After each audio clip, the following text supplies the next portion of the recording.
नमस्कार दोस्तों, आप देख रहे हैं वंश and Avneet mysterious demons and cricket YouTube channel.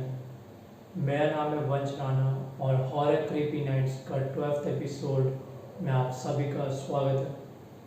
सबसे पहले हम माफ़ी चाहेंगे कि मैं और मेरा पार्टनर अवनीत सिंह हमने ज़्यादा फोकस नहीं करा हॉरर क्रीपी नाइट्स में, सिर्फ दूसरी चीज़ों पे फोकस करते रहे।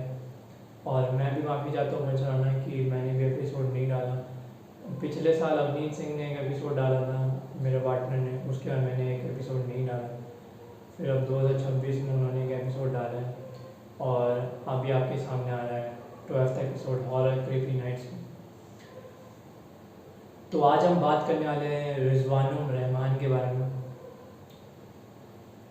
और क्यों हम ऐसे एक इंसान के बारे में बात कर रहे हैं।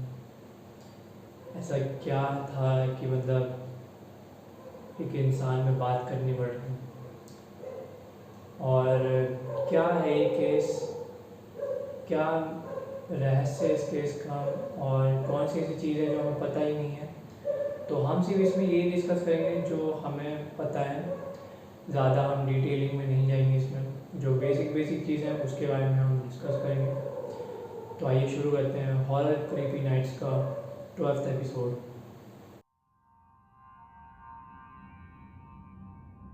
रिजवानुर रहमान 1977 बॉर्न इस दुनिया में। साधारण सा परिवार था, माँ बाप और भी जो मेंबर्स थे वो थे और वही सब चलता था, पढ़ाई और सामान्य काम जो है एक हर एक टिपिकल फैमिली में चलते हैं, मिडिल क्लास फैमिली में जैसे जैसे काम चलते हैं वही सब इनका भी था। ऐसी ज़िंदगी ऐसी थी और सामान्य थी।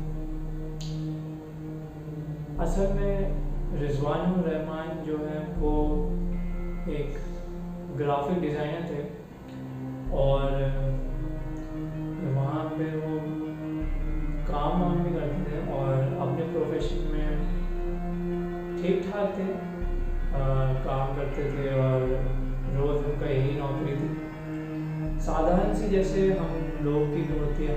हमारे पापा ऑफिस जाते हैं, हमारे पापा ऑफिस जाते हैं, हमारी मम्मी भी ऑफिस में जाती है या फिर हमारी मम्मी घर पे काम करती है।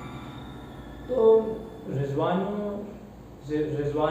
रहमान ने, अगर उनका हम स्टेटस देखें तो मैरिज स्टेटस देखें तो उन्होंने शादी की थी प्रियंका टोडी से और प्रियंका टोडी के जो पापा हैं वो है अशोक टोडी और उनके बारे में भी आपको इस वीडियो में पता चल जाएगा।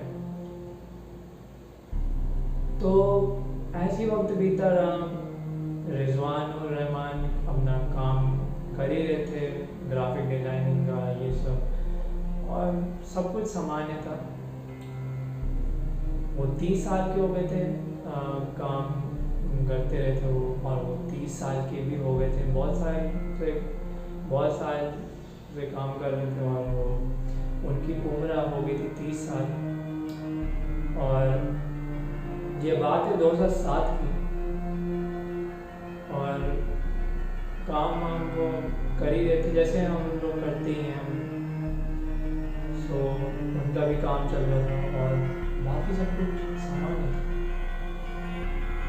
लेकिन 21 सितंबर 2007 में कुछ ऐसा हुआ जिसने रिजवानुर रहमान के परिवार को हिला के रखा।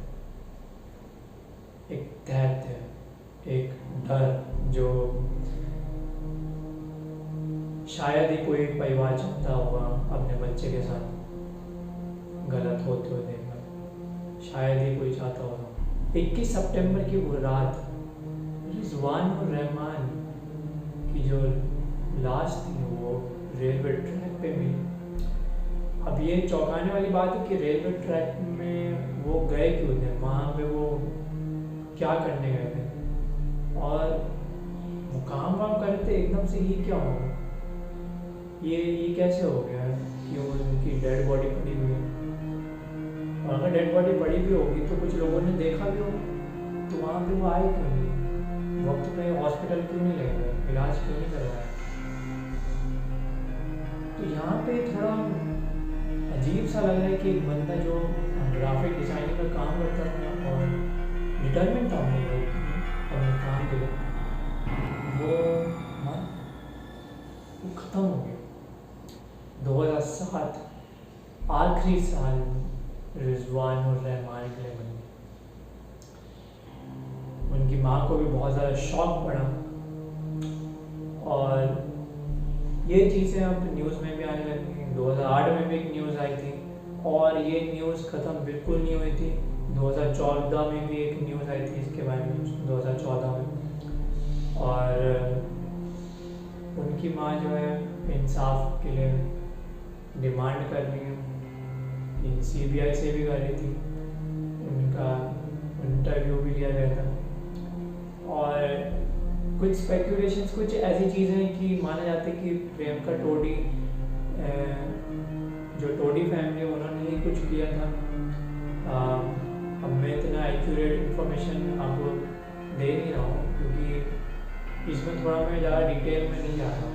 इसमें मैं आपको बेसिक चीज़ें बता रहा हूँ जो एक्चुअल में जो चीज़ें हैं वो, क्योंकि डिटेल में बनाऊँगा तो ये बहुत लंबी एक एपिसोड बन जाएगा।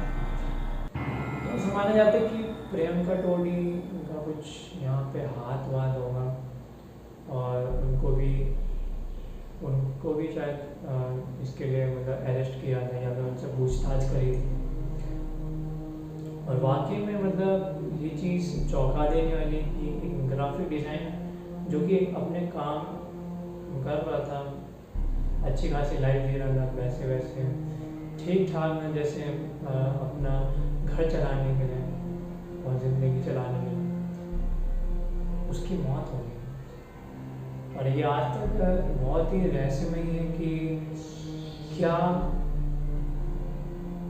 जो रिजवानुर रहमान थे उन्होंने क्या खुद को ही मार दिया या फिर हो सकता है कि किसी ने उनका मर्डर करा।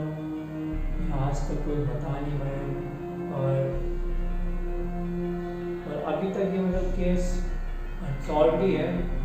अगर मैं आपको एक इन्फॉर्मेशन दूँ और वो मैं इस वीडियो में दूंगा तो यहाँ पे इस केस का कुछ भी अता पता नहीं है कि असल में हुआ कि 2007 की बात है, 2026 आ गया, लगभग 19 साल हो गए इस केस को और अभी तक ये सॉल्व ही नहीं।